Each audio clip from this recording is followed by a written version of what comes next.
நமஸ்காரம். உங்கள் அன்பிற்கும் அபிமானத்திற்கும் ஒரு வித்யாபுத்திரன் விஆர் ராஜா குளத்தூர்ந்து பேசுகிற ஸ்ரீமாத்திரன் மகன். இதனுடைய 1239வது வீடியோ.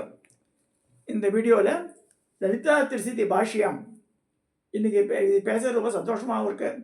வசந்த நவராத்திரி முதல் நாள் இன்றைக்கி ராஜேஷ கோவிலில் பிரசாத பதம் கொடுத்துட்டு போனால்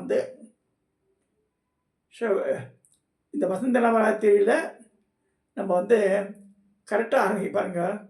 81வது நாமாவளி இந்த ஹ்ரீங்காரம்ன்ற இதில் ஆரம்பிக்கிறது. இப்போ 81லேயும் பார்க்க போகிறோம். நம்ம நாமாவளியில் 81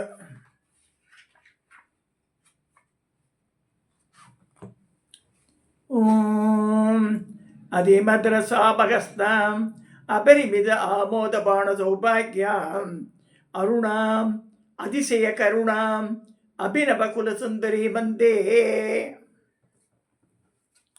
81 ஹ்ரீங்கார ரூபா பஞ்சசதி மந்திரத்தின் 5வது அக்ஷரமான ஹ்ரீங்கார வடிவமானவள்.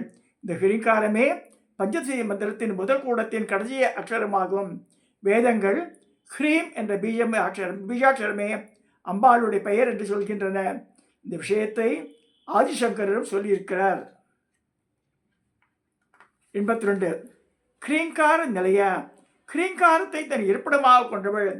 இதனால்தான் அம்பாளை அடைவதற்கு ஹ்ரீங்காரத்தை ஜெபிக்க வேண்டும் என்று பெரியோர்கள் சொல்கிறார்கள். பஞ்சதசியில் ஹ்ரீங்காரம் அடங்கியுள்ளது. 83 ஹ்ரீம்பத பிரியா ஹ்ரீங்காரத்தில் மிகவும் பிரியம் கொண்டவள். இதனால் நாம் வேண்டுவதை அம்பாள் அனுக்கிரகத்தின் வழியாக பெறுவதற்கு ஹ்ரீங்காரத்தை ஜபம் செய்ய வேண்டும் என்று தெரிகிறது. பஞ்சதசி உபதேசம் ஆகி ஜபம் செய்பவர்கள் அது அடங்கியுள்ள ஹ்ரீங்காரத்தையும் ஜெபிப்பதால் அம்பாளின் பிரியத்தை பெறுவார்கள். ஹ்ரீங்கார பீஜா ஹ்ரீங்காரத்தை பீஜமாக கொண்டவள். பீஜம் என்றால் விதை. ஆலமரத்தின் விதையில் ஆலமரமே அடங்கியுள்ளது. அந்த விதையை பார்க்கும்போது மரத்தின் நினைவு நமக்கு வருகிறது. மரத்தில் வித்து விதை, அதுபோல ஹ்ரீங்காரம் நமக்கு அம்பாளை உணர்த்துகிறது. ஒரு பெரிய மரம் விதையில் அடங்குவது போலும் அம்பாளை குறித்த மந்திரமும் ஹ்ரீங்காரத்தில் அடையும். ஹ்ரீங்காரம் இல்லாமல் அம்பாள் இல்லை. ஹ்ரீங்கார மந்திரா 85 ஹ்ரீங்காரத்தையே தன் மந்திரமாக உடையவள். ஸ்ரீ லலிதா சகஸ்ரநாமம் அம்பாளை ஹ்ரீங்காரி என்கிறது. ஹ்ரீங்காரத்தை உபாசிக்கிறவர்களை ரட்சிப்பவள் அம்பாள். 86 ஹ்ரீங்கார லட்சணா ஹ்ரீங்காரத்தை தன்னை லட்சணமாக கொண்டவள். ஹ்ரீங்காரம் என்பது ஹகாரம், ரகாரம், ஈகாரம், அனுஸ்வாரம் இவை 4ம் சேர்ந்தது. ஹகாரம் சிவ தத்துவத்தையும், ரகாரம் சக்தி தத்துவத்தையும், ஈகாரம் விஷ்ணு தத்துவத்தையும், அனுஸ்வாரம் லய தத்துவத்தையும் கூறுகின்றன. எனவே ஹ்ரீங்காரம் சிருஷ்டி சம்காரம் இவையெல்லாம் லயம் பெறும் சைதன்யத்தை குறிக்கிறது. 87 ஹ்ரீங்கார ஜபஸ் பிரீதா ஹ்ரீங்காரத்தை ஜபிப்பதால் பிரீத்தி அடைபவள். ஹ்ரீங்கார ஜபத்தினால் அம்பாள் மிகுந்த சந்தோஷம் அடைகிறாள்.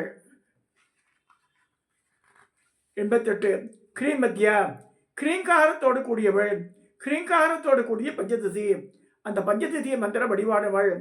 ஹ்ரீங்கார பூஷணா ஹ்ரீங்காரத்தை ஆபரணமாக கொண்டவள். மற்ற அக்ஷரங்களை காட்டிலும் ஹ்ரீங்காரமே அம்பாளுக்கு ஆபரணமாக விளங்குகிறது.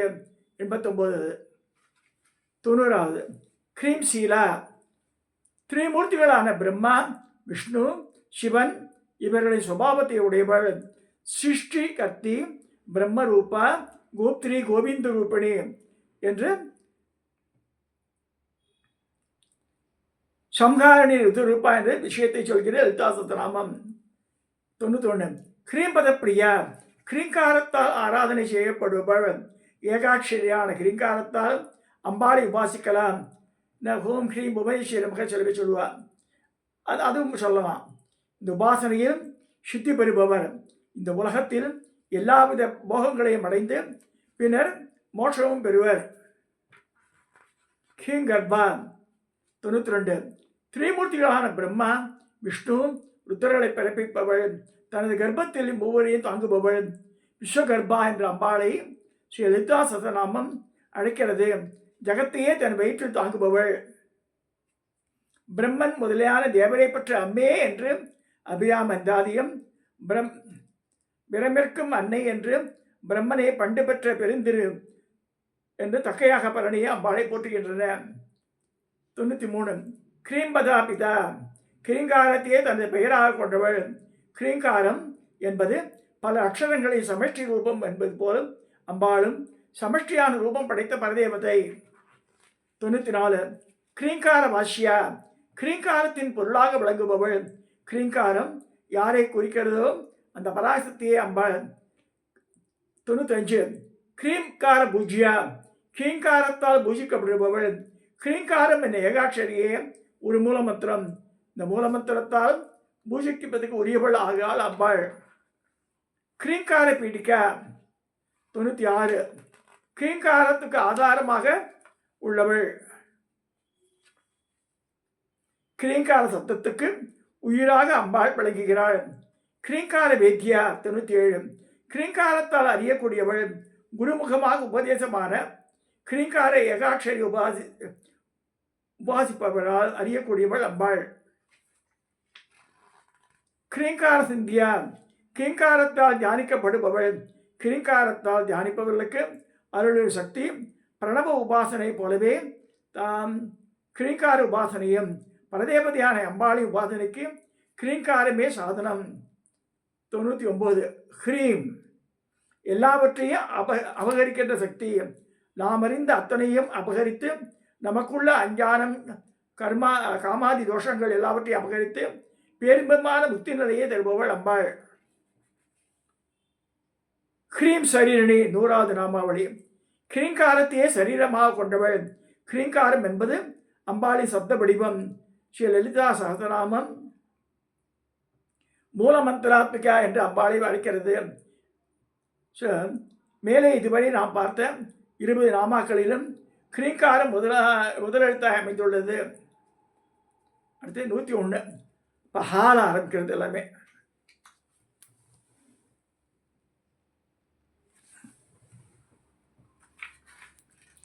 ஹகார ரூபா. 101. பஞ்சசி மந்திரத்தின் 6வது அக்ஷரமான ஹகார வடிவாக உள்ளவள். ஹலத்கிருத் பூஜிதா, பலராமரால் பூஜிக்கப்படுபவள். ஹலம் என்பது கலப்பையை ஆயுதமாக கொண்டவர் என்று பலராமர். இவர் மகாவிஷ்ணுவின் அம்சம் என்பதால் பகவான் ஸ்ரீ கிருஷ்ணனின் அண்ணனாக பலராமருக்கு வீரம், தைரியம், பலம் இவற்றை அம்பாள் கொடுத்தது போல் தன் பக்தர்களுக்கும் தருவாள். பாருங்க, பெரிய ஏற்கலைப்பே ஆயுதமாக வச்சிருந்தார் அவர். ஹரிநேஷனா. 103.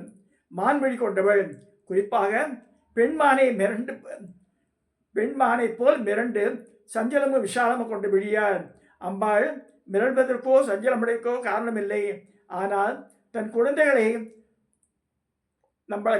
நம்மை பார்த்து அருள்வதற்காக சதா அம்பாளின் கண்கள் அங்கும் இங்கும் அலைவது போல் பெண்மான் விழியன் போல் உள்ளது. மேலும் அதனால் எப்பொழுதும் எவ்விடத்திலும் எல்லாவற்றையும் பார்த்து கொண்டிருப்பவள் என்று தெரிகிறது. அம்பாள் கண்ணில் இருந்து எதுவும் தப்பாது. 104. ஹரப்பிரியா, பரமேஸ்வருக்கு பிரியமானவள். பரமேஸ்வரின் பூரண அன்புக்கு பாத்திரமானவள் என்று லலிதா சகஸ்ரநாம அம்பாளை காமேஸ்வர பிராணநாடி என்று அழைக்கிறது. 105. ஹராராத்யா, பரமேஸ்வரா ஆராதிக்கப்படுபவள். கமலான என்னும் மதியீறு வேணின மகிழும் மாலும் வணங்கி என்றும் துதியர் சேவடி கொண்டவள் அம்பாள். நயனங்கள் 3 நாதனும் வேதமும் நாரணனும் ஐயனும் பரவும் அபிராம வல்லி அடியனை என்று போற்றுகிறது அபிராம எந்தாதி. 106. ஹரி பிரம்மேந்து வந்திதா, மகாவிஷ்ணு, பிரம்மா, இந்திரன் ஆகியோரால் பூஜிக்கப்படுபவள். ஸ்ரீ லலிதா சகஸ்ரநாமம் இதனையே ஹரி பிரம்மேந்த சேவிதா என்று சொல்கிறது. இதற்கு முந்தைய நாமாவளியில் பரமேஸ்வரன் அம்பாளை பூஜிப்பதாக சொல்லப்பட்டுள்ளது.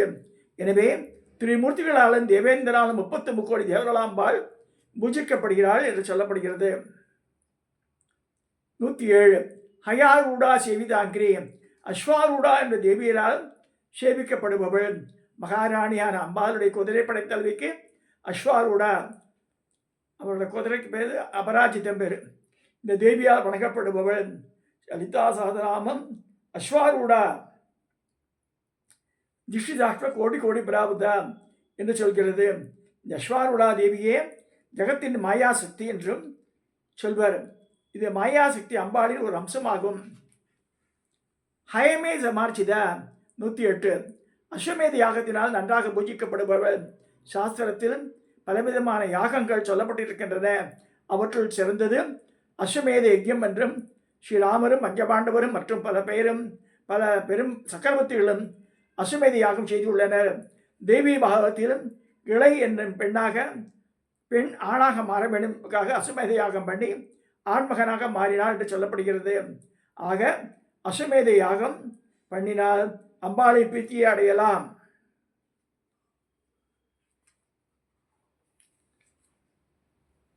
நூற்றி 8. ஹர்ஷ வாகன, சிங்கத்தை வாகனமாக கொண்டவள். சிம்மாசனேஸ்வரி என்று லலிதா சஹஸ்ரநாமம் சொல்கிறது. சிங்கத்தை வாகனமாக கொண்ட துர்க்கையாய் அம்பாள் விளங்குகிறாள். துஷ்டர்களை சம்ஹாரம் பண்ண துர்க்கையா விளங்குகிறாள் என்று அம்பாளை சொல்வதாக தேவி மகாத்மியத்தில் உள்ளது. ஹம்சவாகனா 110. அன்னத்தை வாகனமாக கொண்ட பிராமி எனும் சக்தியாக விளங்குபவள். அம்பாளை லலிதா சஹஸ்ரநாமம் பிராமி என்று அழைக்கிறது. மேலும் ஹம்சம் என்பது சூரியனை குறிக்கும், பிராணசக்தியையும் குறிக்கும். சூரியன் எனும் பிராணசக்தியையும் வாகனமாக கொண்டு விளங்கும் சிக்தியே அம்பாள்.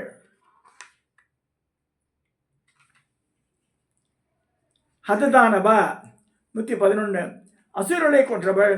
சண்டமுண்டர்கள் பண்டாசுரன், மகிஷாசுரன், பந்தகாசூரன் முதலிய அசுரர்களை சங்காரம் செய்பவள். ஸ்ரீ லலிதா சஹஸ்ரநாமம் தைத்தியகந்திரி என்கிறது. தைத்தியர்ன அசுரர்கள். 112. ஹத்யாதி பாபசமனி, பிரம்மசக்தி முதலிய தோஷங்களை, பிரம்மஹத்தி முதலிய தோஷங்களை போக்குபவள். பிரம்மஹத்தி தான் பாவங்களின் மிகப்பெரிய பாவம். அந்த பாவத்தையே பண்ணிய பாவமெல்லாம் பரிதிமுன் பனியே போல போக்கக்கூடியவள் அம்பாள். சகல விதமான தோஷங்களையும் போக்கக்கூடியவள் தெரிகிறது.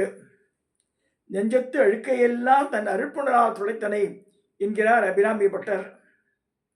இதே லலிதா சஹஸ்ரநாமம் பாபநாசினி, பாப்பாரண்ய தவானலா என்று சொல்கிறது. 113. ஹரித்வா சேவிதா, இந்திராதி தேவர்கள் திக்பாலர்களால் ஜெபிக்கப்படுபவள். ஹரிதஸ்வம் என்றால் பச்சை நிற குதிரை. பச்சை நிற குதிரையை உடையவள் தேவேந்திரன். ஆதி என்றால் இந்திராதி அஷ்டதிக்பாலா சேவிக்கப்படுபவள் என்று அம்பாளை சொல்கிறாள். 114. ஹஸ்ஸி கும்போத்குத்த குச, யானைய மஸ்தங்களை போன்ற ஸ்தனங்களை உடையவள். 115. ஹஸ்தி கிருத்தி பிரியங்கர, யானைத்தோலை உடுத்தும் பரமேஸ்வருடைய நாயகி. 116. ஹரித்ரா குங்குமாதித்த, மஞ்சளும் குங்குமமும் தோய்ந்த திருமேனி உடையவள். சிமுங்கியர்களுக்கு மிகவும் முக்கியமான மஞ்சளையும் குங்குமத்தையும் பூசுபவள் அம்பாள். 117. ஹர்ஷஸ்வா சமார்த்தித, இந்திராதி தேவர்களால் பூஜிக்கப்படுபவள். தேவலோகத்துக்கு இந்திரனும் அவன் ஆளும் தேவர்களும் அம்பாள் இட்ட கட்டளைகளை செய்து வருகிறார்கள். அம்பாளை பூஜை செய்துதான் அவர்கள் சக்தி பெற்றிருக்கிறார்கள். 118. ஹரிகேச சகி, பொன்னிறமான சடையுடைய பரமேஸ்வருக்கு பிரியமான தோழி. ஹரி என்றால் மகாவிஷ்ணுவை போலும் கரிய நிறமுடைய சடையை உடைய பரமேஸ்வருடைய உயிர் தோழி என்றும் சொல்லலாம். பிறை முடித்த ஐயன் திருமனையாள் என்கிறது அபிராமி அந்தாதி. 119. ஹாதி வித்யா, பஞ்சதிதி மந்திரத்தை ஹாதி வித்யாக விளம்புவள். ஹாதி வித்யா என்பது லோபாமுத்திரையால் உபாசிக்கப்பட்ட உபாசனா மந்திரம். ஹாலா மதாலசா 120. பார்க்கடலில் தோன்றிய மதுவை அறிந்து மெய் மறந்திருப்பவள். லலிதா சஹஸ்ரநாமம் இது போலவே அம்பாளை பானாலசா என்றும் வாருணி மதவக்கலகா என்றும் சொல்கிறது. பார்க்கடை கடையப்பட்ட போது பல பொருட்கள் வெளிவந்தன. மகாலட்சுமியும் பார்க்கடலில் இருந்து வந்தவள். அடுத்து வாருணி எனும் சக்தி வந்தாள். இவளே மது, அசுரர்கள் மனதை மயக்கும் சக்தி பெற்ற இந்த வாருணி தேவியாகவும் அம்பாள் விளங்குகிறாள் என்று பொருள் கொள்ளலாம். இந்த வரை 81லேருந்து 120 வரைக்கும் பார்த்துருக்கோம். இதோட இன்றைய பதிவை நிறைவு செய்கிறேன். தொடர்ந்து கேளுங்க. இன்னில ஆரம்பித்து 27ஆம் தேதி வரைக்கும் இருக்குது. இது வசந்த நவராத்திரி. பக்கத்தில் கோவிலில் போய் படிக்க நித்தியப்படி லலிதாசனம் பாராயணம் பண்ணுங்க. திருசதி அர்ச்சனை பண்ணலாம். உபதேசம் இருக்கவா இல்லைன்னா பஞ்சதிதி மந்திரத்தை சொல்லிவிட்டு 15 தடவை இதை சொல்லுங்க. திருசதியை சப்ஸ்கிரைப் பண்ணுங்க, ஷேர் பண்ணுங்க, லைக் பண்ணுங்க.